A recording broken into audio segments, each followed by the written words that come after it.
Lady Maryam मुतवक्किला। Maryam मुतवक्किला जो Canada से हैं, उनका पुराना नाम मेरी आउडरेट था। मरियम मुतवक्किला ने सूफीज़्म तशव्वुफ़ के हवाले से इस्लाम को कबूल किया। इस्लाम कबूल करने के अलग अलग मरहलों की कहानी उन्हीं की ज़बानी। मरियम मुतवक्किला कहती है कि इस्लाम कबूल करने से पहले मेरी ज़िंदगी एक पश्चिमी भौतिकवादी यानी कि मगरबी मादा परस्त वेस्टर्न मटेरियलिस्ट औरत की ज़िंदगी थी। यानी जिस तरह से पश्चिमी सभ्यता में, वेस्टर्न सिविलाइजेशन में औरत एक आज़ादाना ज़िंदगी गुजारती है, बहुत ही आज़ादाना फ्रीली ज़िंदगी गुजारती है, उस तरह की ज़िंदगी थी जो आनंद की प्राप्ति के लिए यानी कि इंटरटेनमेंट के लिए हर साधन को, हर सोर्स को यूज कर सकती थी, हर काम को जायज़ समझती थी, कोई हलाल हराम का कॉन्सेप्ट नहीं था। हेलो दोस्तों, लेट नो एक और खूबसूरत से मुस्लिम कन्वर्टर स्टोरी में आपका इस्तकबाल करता हूँ। ये कहानी है मरियम मुतवक्किला की, जो कनाडा की थी, जो काफ़ी मरहलों से गुजरते हुए अपना ये कहानी पेश करी है।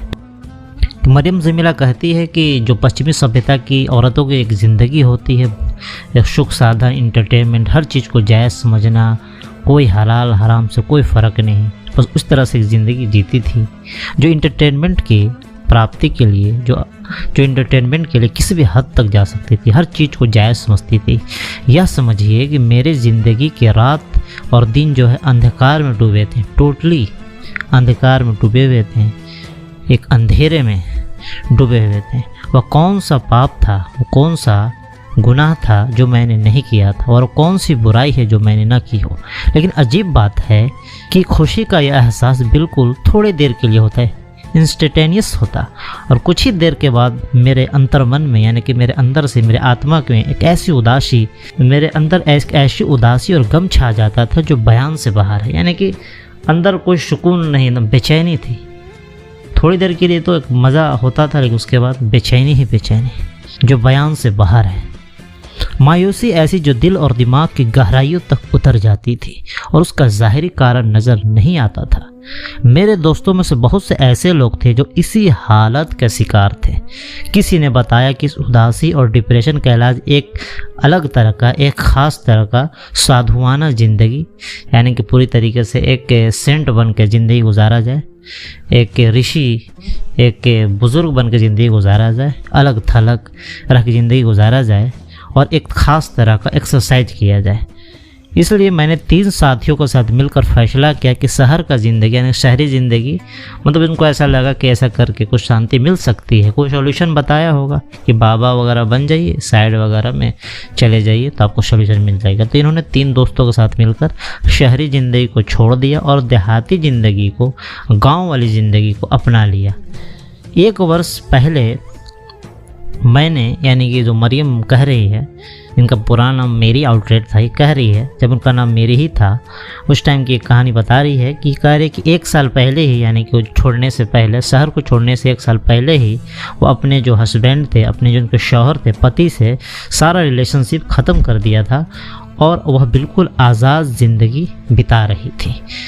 इसलिए हम तीनों शहर से दूर घाटी में पीटर नामक ऐसे व्यक्ति के पास चले गए, ऐसे शख्स के पास चले गए जो ब्रह्मचार्य का जीवन व्यतीत कर रहा था, यानी अलग थलग, अकेला और काफ़ी एक तरह से बोलते हैं ना कि नफ्स को मार कर ज़िंदगी गुजार रहा था।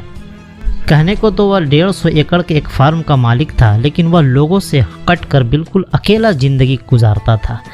3 कुत्ते, 1 घोड़ा और 1 गाय उसके साथ ही हमदर्द थे। यानी कि ये जो गांव, जो शहर को छोड़कर 3 दोस्तों के साथ गांव गई थी पीटर नामक एक आदमी के पास, जो एक तरह से ब्रह्मचार्य की ज़िंदगी गुजारा था, अकेला था, अकेला ऋषि मुनो बाबाओं की तरह, जो वादियों और जहाँ तक एक तरह से समाधि लगा के बैठे रहते, उस तरह की ज़िंदगी गुजार रहा था। हमने पीटर के साथ रहकर बहुत कुछ सीखा।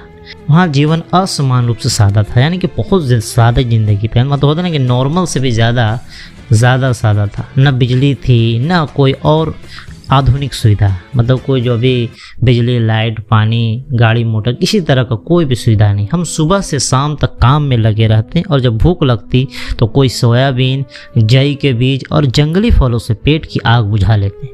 पीटर बहुत कम बोलता था, लेकिन यह इफेक्ट डालने का प्रयास करता था, यह असर डालने का प्रयास करता था, वो मुतासिर करने की कोशिश करता था कि वह काफ़ी ज़्यादा उसको नॉलेज है हर चीज़ की।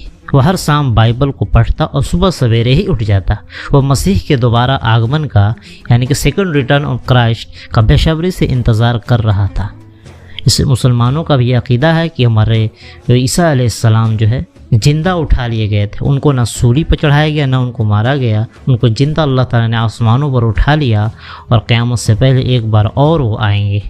वह मसीह को दोबारा आगमन का बेसब्री से इंतज़ार कर रहा था, लेकिन उसका विश्वास था यानी कि पीटर, जिसके पास ये तीनों दोस्त के साथ मरियम मुतवक्किला चली गई थी, उसी पीटर की बात हो रही है।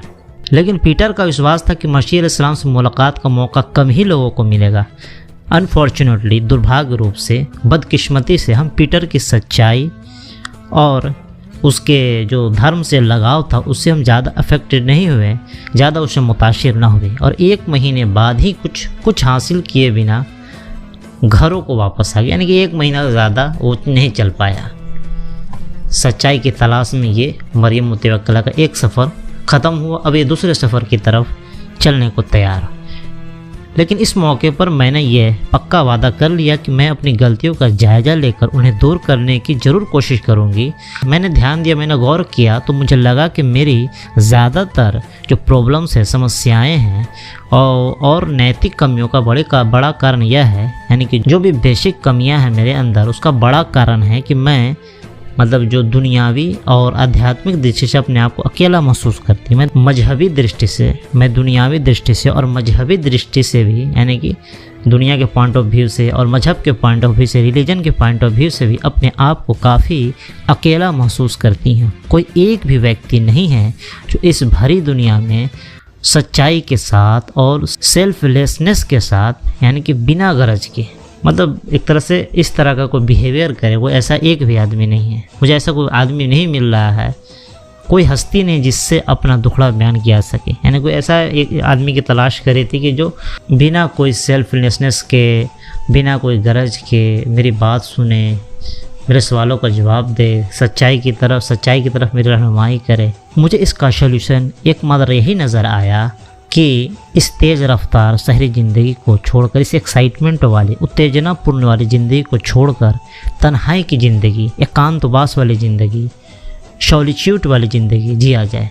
इसलिए एक दिन मैं चुपके से टोरंटो से निकली और अपनी माँ के झोपड़े जैसे मकान में पहुँच गए, जो एक दूर दराज देहाती इलाके में अलग थलग था और आजकल वहाँ कोई भी नहीं रहता था। यहाँ आकर मैंने एक अलग तरह की शांति, एक अलग तरह का कामनेस, एक अलग तरह का सुकून महसूस किया, जिसका एक्सपीरियंस मैंने पहले कभी नहीं किया था। यहाँ का माहौल बहुत सादा और प्राकृतिक था, यानी कि बहुत ही सादा और नेचुरल था, कुदरती था और मुझे इससे बड़ी राहत मिली। मैं सुबह ही उठ जाती थी, कुदरत की नेमतों और उसके मेहरबानियों का आनंद लेती थी और साफ़ सुथरा सादा नाश्ता करके विदेश की बनी हुई हाथ से चलने वाली एक छोटी सी मशीन पर कपड़ा बुनने लगती और घंटों तक इसी में लगी रहती। लेकिन अनफॉर्चुनेटली, बदकिस्मती से, मेरी यह मशगूलियत, मेरी ये बिजनेस ज़्यादा दिनों तक जारी ना रह सकी। मैं जो मशगूल में थी चीज़ों में, ज़्यादा दिन तक मैं बिजी नहीं रह पाई। मुझे अचानक खबर मिली कि मिशिगन में मेरी माँ को कमर पर गंभीर चोट आई है, जिसकी वजह से वे अपाहिज पड़ी है और उन्हें मेरी मदद की बहुत ज़रूरत है। अतः इसलिए मैं मिशिगन, अमेरिका, अपनी माँ के घर चली गई। वहाँ सप्ताह भर रुकी और खाना पकाने और घर की सफाई के अलावा माता पिता, यानी कि पेरेंट्स की देखभाल भी करती रही। डॉक्टरों ने बताया कि माँ की रीढ़ की हड्डी का ऑपरेशन होगा, जिससे हम डरे भी, लेकिन खुदा का शुक्र है कि इसकी नौबत ना आई और वह इसके बिना ही हेल्दी हो गई।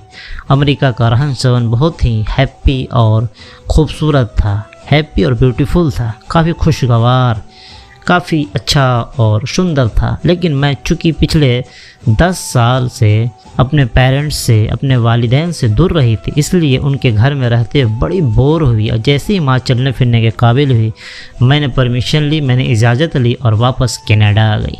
मैंने कुछ दिन टोरंटो में गुजारे, अपने बहुत से दोस्तों से मिली। उन्हीं में से एक युवक ने पहली बार मुझे सूफीइज्म से परिचित कराया, इंट्रोड्यूस कराया, उससे तारुफ कराया और इससे रिलेटेड मुझे कुछ किताबें भी दी। मैं इस आइडियोलॉजी से बहुत ज़्यादा प्रभावित हुई, इस विचारधारा से बहुत ज़्यादा प्रभावित भी हुई, बहुत ज़्यादा अफेक्टेड भी हुई। लेकिन इसके लिए एक मार्गदर्शक, यानी कि एक गाइड और एक गुरु एक उस्ताद की बहुत ज़रूरत थी, जो अनफॉर्चुनेटली बदकिस्मती से, दुर्भाग्य से उस समय नहीं मिला। न वह नौजवान जो मुझे इसके बारे में, सूफीज़्म के बारे में बताया था, कोई सहायता कर सका। लगभग एक सप्ताह टोरंटो में रहकर दोबारा मैं अपनी माँ के झोपड़े में पहुँच गई। यहाँ मैं बहुत सवेरे 3-4 बजे के बीच जग जाती, मुनाजात गाती, राइम्स गाती और ध्यान लगाती, यानी कि मुराकबा, चिंतन करती, सोचती। और सूरज उगने के समय, दोपहर में और तीसरे पहर के बाद मैं बाइबल को भी पढ़ती थी, और जो जितना भी एक्स्ट्रा समय होता था उसको कपड़ा बुनने में लगाती थी। यही मेरी मशगूलियत थी। कुछ समय तक जीवन इसी डगर पर चलता रहा और धर्म के मामले में मेरी रुचि बढ़ती चली गई। मैं हर जुमेरात को, गुरुवार को, थर्सडे को रोज़ा रखने लगी।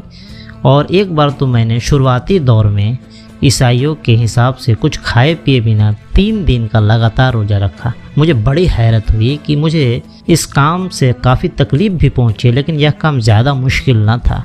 इसके बाद मैंने और आगे बढ़कर उन सभी जो भी चीज़ें मैंने बनाई थी उसको ख़त्म कर दिया, उसको बर्बाद कर दिया, जो मैंने अलग अलग ओकेजन्स के लिए तैयार किए थे। यह दुखद कर्तव्य पूरा करने मुझे काफ़ी घंटे लगे, लेकिन मैंने यह सब कुछ पूर्ण मानसिक शांति के साथ किया। यानी कि कहने का मतलब है कि ये जितने भी इन्होंने एक मूर्ति और जो भी चीज़ रखी हुई थी अपनी इबादत के लिए, जो भी है, चूँकि अभी सच की तलाश कर रही थी, लेकिन अभी जो इनका अभी स्टेज चल रहा है सच की तलाश, इसके दौरान उन्होंने जो भी चीज़ इन्होंने बनाई थी या जो भी चीज़ रखी थी सब पूरी तरीके से ध्वस्त कर दिया, जैसे इब्राहिम अलैहिस्सलाम ने सबको ध्वस्त कर दिया था, नकली खुदाओं को ध्वस्त कर दिया था। रियलिटी में मेरे सामने बाइबल की वह हिदायत थी कि जिंदा चीज़ की तस्वीर ना बनाई जाए। मैंने पूरा पक्का इरादा कर लिया कि फ्यूचर में भी, भविष्य में भी ऐसी तस्वीर नहीं बनाऊंगी। लेकिन इसके बाद मुझ पर उदासी का सख्त दौरा पड़ा, जो बड़ी देर तक जारी रहा। मुझे थोड़ा सा अफसोस भी हुआ कि ऐसे मैंने कैसे कर दिया, क्योंकि अभी तक इनको सच की तलाश नहीं हो पाई थी। इस वजह से अभी तक ये पसोपस में फंसे हुए थे कि मैं इसको तोड़ दिया, मैंने कुछ हो ना जाए, इस टाइप का कुछ अंदर से इनको गिल्टी फील हो रहा था। लेकिन मैंने खुद को संभाल लिया, बाइबल पढ़ती रही और देर तक ध्यान में रही, मुराकबे में रही, जिसका नतीजा यह हुआ कि मन का बोझ उतर गया और मन शांत हो गया। यह अलग बात है कि मुराकबे और यानी कि ध्यान जो लगाती थी और बाइबल के पढ़ने से जो शांति मिलती थी, जो सुकून मिलता था, उसकी दशा क्षणिक होती थी, यानी कि कुछ देर के लिए सुकून मिलता था। बाद में उदासी, डिप्रेशन मुझे घेर लेती थी। उस साल मैंने क्रिसमस इस तरह से अपने पेरेंट्स के साथ गुजारा कि जितना भी मैंने ध्यान और जितना भी मैंने एक तरह से शांति अख्तियार कर ली थी, एक मैं सुकून की हालत में चली गई थी, मुराकबे करती थी और बाइबल पढ़ती, इस तरह के मतलब हालात हो गए, थोड़ा धार्मिक के और धर्म के तरफ मैं बढ़ती चली गई थी। लेकिन जो उस साल मैंने जो क्रिसमस मनाया, मैंने उसमें सारे हदों को फिर से फलांग दिया। जैसे मेरी ज़िंदगी पहले थी वैसे हो गई फिर से। मैंने खूब शराब पी और जी भर के स्मोकिंग किया और अय्याशी और काफ़ी इंटरटेनमेंट मेरी ज़िंदगी में दोबारा लौट कर आ गई, और उसी लिहाज से परेशानी और उदासी बढ़ती चली गई। अगले साल जनवरी में मेरे हाथ एक किताब लगी जिसका शीर्षक था, जिसका टाइटल था इंसेंस गॉस्पेल ऑफ पीस। इसमें मानसिक शक्ति प्राप्त करने के लिए, यानी कि मेंटल स्ट्रेंथ, यानी कि दिमागी तवाज़ुन को बरकरार रखने के लिए, दिमाग को सुकून देने के लिए, माइंड को सुकून देने के लिए तरीके बताए गए थे, गुर बयान किए गए थे। और 10 दिन का एक ऐसा कोर्स बनाया गया था जिसमें पहले 3 दिन 3 रातें खाने पीने से पूरी तरह परहेज करना था। उसके बाद खुली हवा में लंबी सांस लेना और नहाना भी शामिल था। इसलिए यह कोर्स पूरा करने के लिए मैं यूएसए के एक दक्षिणी इलाके, यानी कि साउथ एरिया के सफ़र पर निकल खड़ी हुई, जनूबी एरिया के सफ़र पर निकल खड़ी हुई, जहां मौसम कुछ गर्म था और यह कोर्स कुछ गर्म मौसम में ही पूरा होना था। मैंने सफ़र के दौरान ही 3 दिन का रोज़ा रख लिया। 6ठे दिन मैं नॉर्थ कैरोलिना पहुंच गई और प्रोग्राम के हिसाब से 7वें दिन मुझे एक पहाड़ी पर चढ़ना पड़ा, लेकिन 8वें दिन मुझे रोज़ा तोड़ना पड़ा। उस दिन कमज़ोरी से मेरा बुरा हाल हो गया। वाह मरियम मुतवक्किला, जिनका पुराना नाम मेरी आउटरेड था, जो अभी मेरी आउटरेड ही थी, ये सच की तलाश में कितनी जी तोड़ मेहनत कर रही है, कभी इधर जा रही है कभी उधर जा रही है। आप देख रहे हैं कितनी मेहनत कर रही हैं। लेकिन 8वें दिन मुझे रोज़ा तोड़ना पड़ा। उस दिन कमज़ोरी से मेरा बुरा हाल हो गया, पसीने छूट गए, पूरा शरीर ठंडा पड़ गया और गुर्दों में दर्द होने लगा। मैंने हार मान ली और प्रोग्राम को छोड़ दिया। जो 10 दिन का कोर्स था उन्होंने उसको छोड़ दिया। 8वें दिन ही वो पूरी तरीके से हार मान ली। मैं बाइबल और अन्य किताबें टोरंटो में ही छोड़ आई। अंतःकरण की शांति के लिए मुझे अध्ययन की ज़रूरत महसूस हुई, यानी कि रूह को शांति के लिए, रूह के सुकून के लिए मुझे स्टडी करने की ज़रूरत महसूस हुई, मुझे पढ़ने की ज़रूरत महसूस हुई। तो मैं एक बुक स्टोर पर गई। वहाँ मैंने सरप्राइज ढंग से, यानी कि अलग ही पोज में, एक मुराकबे में एक आदमी था, एक इंसान था, मुराकबे में एक अलग ही पोज दिए हुआ था। उसका पोस्टर लगा हुआ था, जो एक तरह से योगा मास्टर, योगा एक्सपर्ट था। मैंने $45 फीस को अदा किया और अपना नाम रजिस्टर करा लिया वहाँ पर। लेकिन अफसोस कि इस ध्यान का मुझे कोई विशेष लाभ नहीं मिला, यानी कोई ख़ास इसका फ़ायदा नहीं मिला। फिर यहाँ भी एक तरह से वो सच्चाई को नहीं तलाश कर पाई, बल्कि इससे मेरी भूख में और ज़्यादा वृद्धि हो गई, यानी कि उनका भूख और बढ़ गया सच्चाई की तलाश का। लगातार नई नई चीज़ें तलाश करती जा रही हैं, लेकिन उनको अभी तक सच की तलाश नहीं मिल पाई और वज़न बढ़ने लगा। मेरे ट्रेनर्स ने यानी कि जो इनको ये मतलब टीचिंग्स दे रहे थे, से भी मैं बिल्कुल प्रभावित ना हुई। किंतु जैसे तैसे मैंने कोर्स पूरा कर लिया। जो भी योगा का कोर्स था, जो भी मुराकिबा का कोर्स था, उसको मैंने पूरा किया, जो रिजल्ट के हिसाब से भी काफ़ी बेकार साबित हुआ। 3 सप्ताह 3 हफ्ते इसमें लाकर मैं टोरंटो वापस आ गई। आखिर अल्लाह ताला को मुझ पर रहम आ ही गया और रोशनी का दरवाज़ा मुझ पर खुलने लगा। हुआ यूँ कि एक दिन मैं हेल्थ फूड स्टोर पर गई तो वहाँ सूफीइज्म के बारे में एक पोस्टर लगा हुआ देखा। मैं एक्सपेक्टेड गाइड की तलाश से अभी तक मायूस नहीं हुई थी, यानी कि मतलूबा रहनुमा, यानी कि जिस तरह का मुझे चाहिए था रहनुमा, उसके तलाश अभी तक मायूस नहीं हुई थी। क्या जज्बा था मरियम मुतवक्किला का।